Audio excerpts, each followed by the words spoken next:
For today's video guys, magluluto tayo ng Chinese dish. Ayan, at meron naman po tayo ng green marrow.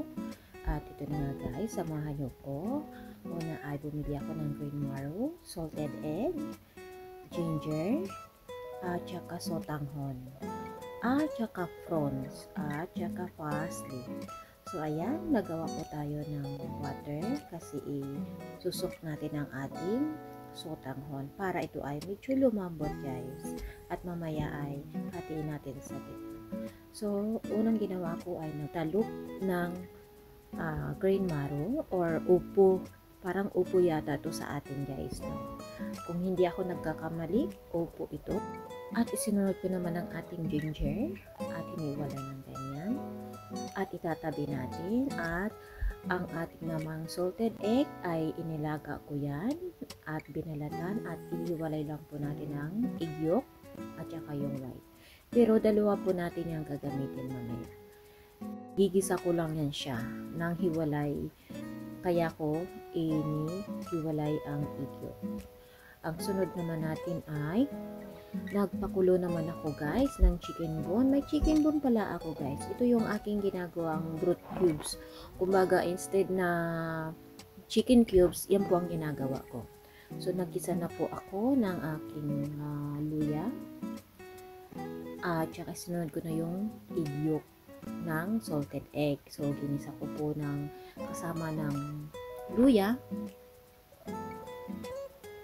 At haluin lang po at isunod na natin ang ating green marrow or opo. I think opo to sa atin ano guys. At saka naman inihalo ko dyan ang egg whites. So hinalo-halo na po natin yun dyan hanggang sa imamash din natin yung ating mga egg, no, para ma-mix ang ating egg. At ayun na nga ang aking pinakuluan kanina na chicken bone. Ayan yung ating isinabaw dyan. Kaya naging ganyan po ang kulay guys. Sinama ko na rin ng chicken bone para yung ano din niya, yung mas malasa ang ano niya. At nilagyan ko rin po ng fresh milk, dalawang fresh milk po na kutsara, at nilagyan ko ng asin.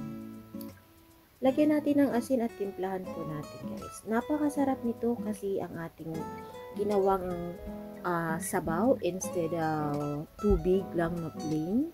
So nag-ano tayo ng chicken bone, no? At ito ay napaka-healthy guys kasi talagang pure ang ating ano nito. So ang akin namang sotanghon ay niluto ko na kanina at itinabi.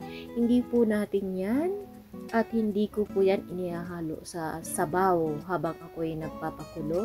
Kasi pag inihalo yan guys, maaano ang ating sabaw. Kasi sumisip-sip yan ng maraming sabaw. So inilagay ko na po ang aking prawns kasi malapit nang maluto ang aking gulay. At haluin lang po natin yan at timplahan ayon sa ating panlasa. So ayan na guys, kumukulo-kulo na siya. Kahit ano pong ingredients ang ilagay mo dyan. So sa other side, nag-ano na po ako ng 1 bowl at nag-ano ko ng sotanghon.